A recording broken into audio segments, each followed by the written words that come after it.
كتعاني من سعال الحاد او ضيق في التنفس، ايضا عندك نزلات برد. اليوم غادي نشارك معكم وصفة للكبار وايضا للصغار لعلاج نزلات البرد الحادة، الكحة المزمنة، السعال الحاد. وصفة أكثر من رائعة وطبيعية 100%، غادي تغنيكم على الأدوية وعن الطبيب. وصفة فعاله ومجربه ومضمونه. بغيتكم كاملين اللي اول مره كيشوف هذا الفيديو كنتمنى ديروا لايك الفيديو فضلا وليس امرا، فقط كتشجعوا هذا الفيديو باش كيوصل اكبر عدد من الناس والكل كيستافد من الوصفه. وايضا الا كنتي اول مره كتزوري هذه القناه كنبغي نقول لك مرحبا بك، كنتمنى تشتركي وتفعلي زر الجرس باش توصلي دائما بجديد الفيديوهات. بالنسبه للعناصر اللي عندي او المكونات اللي عندي في هذه الوصفه، عندي الثوم وايضا عندي اكليل الجبل. بالنسبه لاكليل الجبل غني عن التعريف والفوائد ديالو الجسم ديالنا والصحه ديالنا، كيحميك من العديد من الامراض وايضا كيقيك من النزلات البرد الحاده. وايضا بالنسبه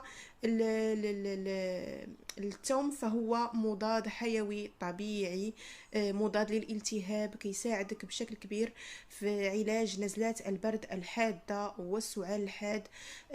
ايضا اذا كان عندك ضيق في التنفس، اول حاجه نبداو على بركه الله الوصفه ديالنا. كناخذوا هاد اكليل الجبل اولا الازير، كيف ما كتلاحظوا معايا يكون طبيعي كيف ما كتشاهدوا معايا.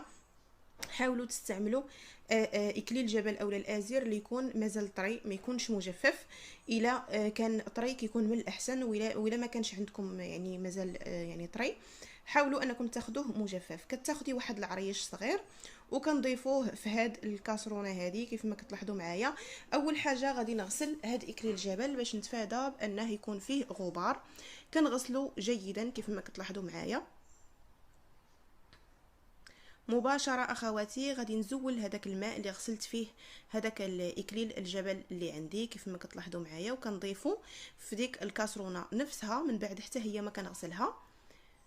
بغيتو تزولوا دوك العريشات ديال اكليل الجبل وتحيدوا داك العود اللي كيكون فيهم، ماشي مشكل. بغيتو انا استعملته بهذه الطريقه، يعني ضفتو كامل، قطعت داك العريش لثلاثه ديال القطع كيف ما كتلاحظوا معايا.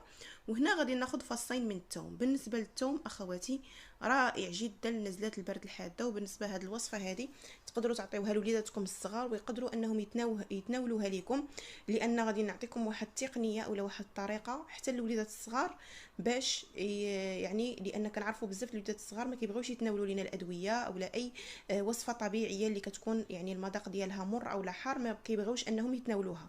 فالوصفه ديالنا طبيعيه والمذاق ديالها يقدروا عليه حتى الوليدات الصغار، وتقدروا تعطيوها لهم وحتى هما غادي تعجبهم وغادي يتناولوها، واخا يعني مع ذلك ان فيها الثوم. فهنا كناخذ هاد الثوم اللي عندي كيف ما كتلاحظوا معايا فصين من الثوم.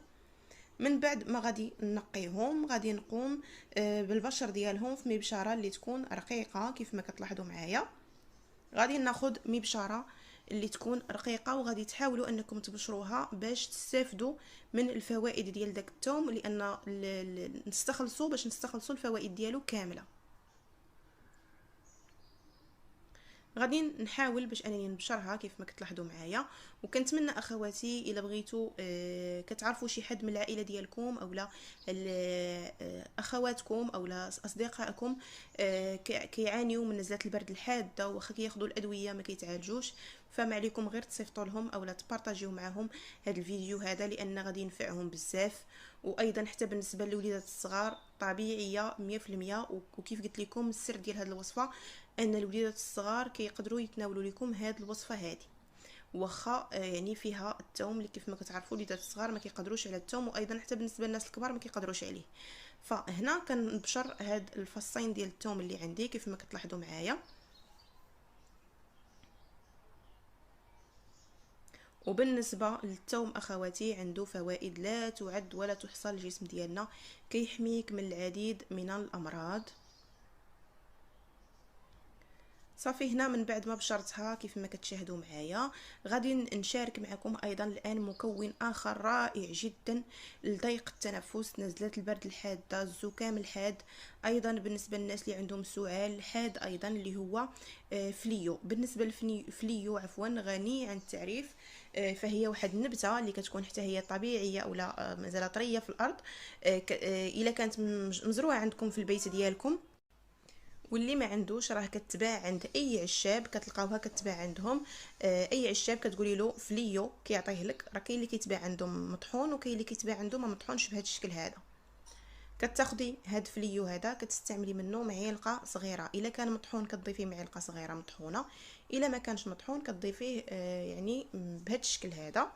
صافي هنا من بعد ما ضفت معلقه صغيره من فليو غادي نضيف ايضا ملعقه اخرى صغيره من الزعتر.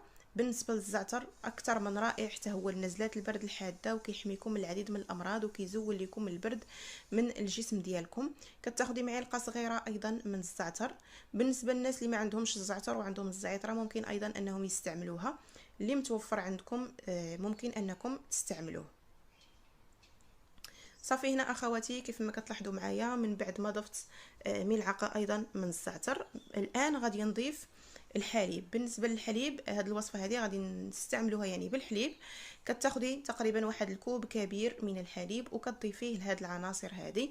بالنسبه للفليو والزعتر حاولوا انهم يكونوا منقيين من قبل باش تفاداو باش انه يكون فيهم غبار اولا حجار اولا اوساخ فيهم. حاولوا انكم تغربلوهم مزيان مزيان عاد تستعملوهم.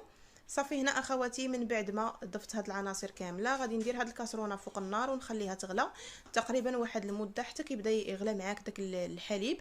واحد المده ديال 4 ديال الدقائق تيبدا يغلى معاك. كطفي عليها النار. من بعد ما غادي ندوز دابا نمر باش نغليها ونقص عليها النار ونرجع معكم ان شاء الله.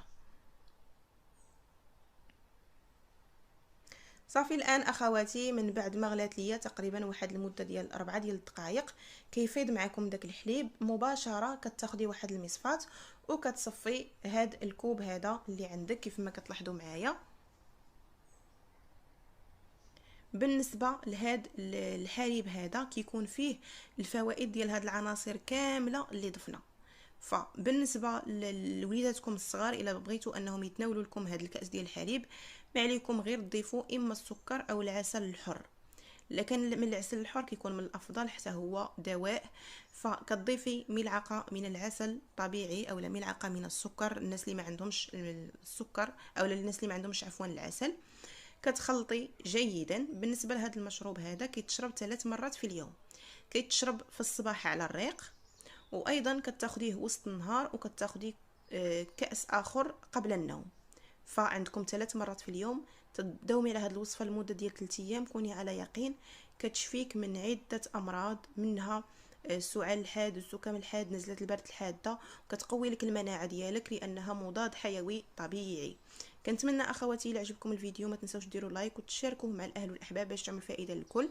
واذا كنتوا اول مره كتزوروا هذه القناه كنبغي نقول لكم مرحبا بكم. فعلوا الجرس باش توصلوا دائما بجديد الفيديوهات. وبسلام عليكم حتى الفيديو المقبل ان شاء الله مع وصفه جديده.